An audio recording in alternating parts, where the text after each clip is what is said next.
Hello viewers, আশা করছি সবাই ভালো আছেন। আজ আমরা দেখব লেসন 4 এবং লেসন 4 এ হচ্ছে create a new slide show. Power পয়েন্টের মাধ্যমে কিভাবে আমরা একটি নতুন স্লাইড শো তৈরি করতে পারি, কিভাবে নতুন একটি স্লাইড অ্যাড করতে পারি, ডুপ্লিকেট কিভাবে করা যাবে এবং সবচেয়ে চমৎকার বিষয় হচ্ছে অন্য একটি প্রেজেন্টেশন ফাইল থেকে আমরা কোনো নির্দিষ্ট স্লাইডকে কিভাবে অন্য আরেকটি স্লাইডে অ্যাড করতে পারি সেটিও থাকছে। তাহলে চলুন শুরু করা যাক।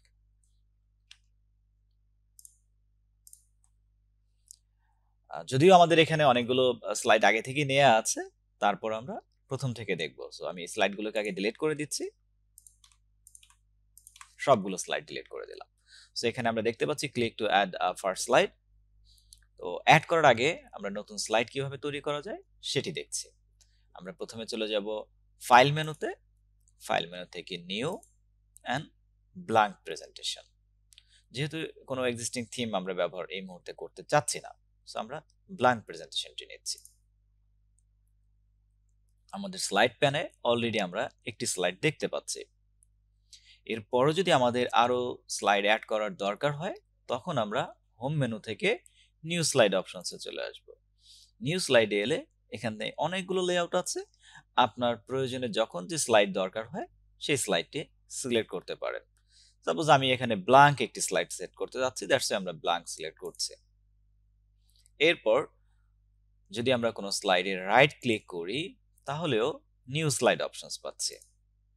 কোনো একটি স্লাইড সিলেক্ট থাকা অবস্থায় যদি আমরা কিবোর্ড থেকে এন্টার বাটন প্রেস করি, তাহলেও নিউ স্লাইড ক্রিয়েট হচ্ছে। স্লাইড প্যানে ফাঁকা জায়গাতে যদি আমরা রাইট ক্লিক করি, তাহলেও আমরা নিউ স্লাইড পাচ্ছি।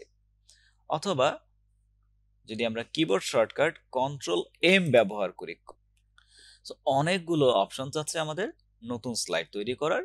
আমরা যে প্রসেসটা বা যে শর্টকাট বা যে ওয়েটা আপনার কাছে ইজি মনে হয়, আপনি সেই ওয়েতেই নতুন স্লাইড অ্যাড করতে পারেন। এবার আমরা চলে যাচ্ছি স্লাইড ডুপ্লিকেট।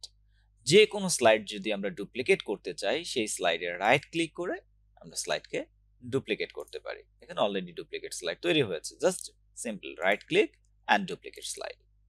এছাড়াও কোনো স্লাইড সিলেক্ট থাকা অবস্থায় যদি আমরা কিবোর্ড থেকে কন্ট্রোল ডি বাটন প্রেস করি, ডি ফর ডুপ্লিকেট, তাহলেও স্লাইড ডুপ্লিকেট হচ্ছে।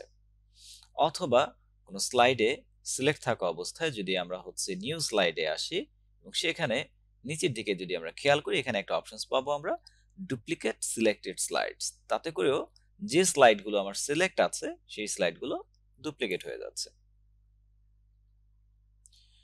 এবার আমরা দেখতে যাচ্ছি আজকের লেসনের last option, insert slide from other presentation. অর্থাৎ অন্য একটি প্রেজেন্টেশন থেকে যদি কোনো ফাইলকে আমরা এই প্রেজেন্টেশনের সাথে অ্যাড করতে চাই, তাহলে কি করতে পারি? আমার এখানে একটি প্রেজেন্টেশন ওপেন করা আছে, সেই প্রেজেন্টেশনে আমরা চলে যাচ্ছি।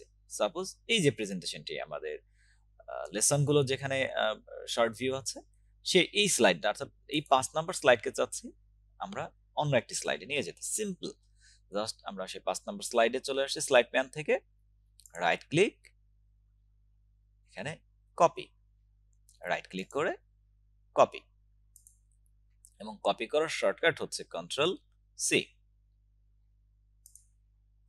এখানে এসে ব্ল্যাঙ্ক এরিয়াতে আমরা রাইট ক্লিক করব এন্ড দেন পেস্ট। ওই স্লাইডে যা ছিল সমস্ত কন্টেন্ট সহ কিন্তু এখানে চলে আসছে, কন্টেন্ট এবং উইথ অ্যানিমেশন। অর্থাৎ আমার প্রিভিয়াস প্রেজেন্টেশন ডকুমেন্টের যা যা কিছু ছিল সবকিছু সহই এই ফাইলটি বা এই স্লাইডটি এই ডকুমেন্টে চলে আসছে কিন্তু। তার মানে এভাবে যে কোনো স্লাইডের যে কোনো কন্টেন্টকে চাইলে আমরা ডুপ্লিকেট করতে পারি, ইনক্লুডিং অল ইফেক্টস। তো আজকের লেসন এ পর্যন্তই। আমরা পরবর্তী লেসনে আবার নতুন কিছু টপিক শিখব।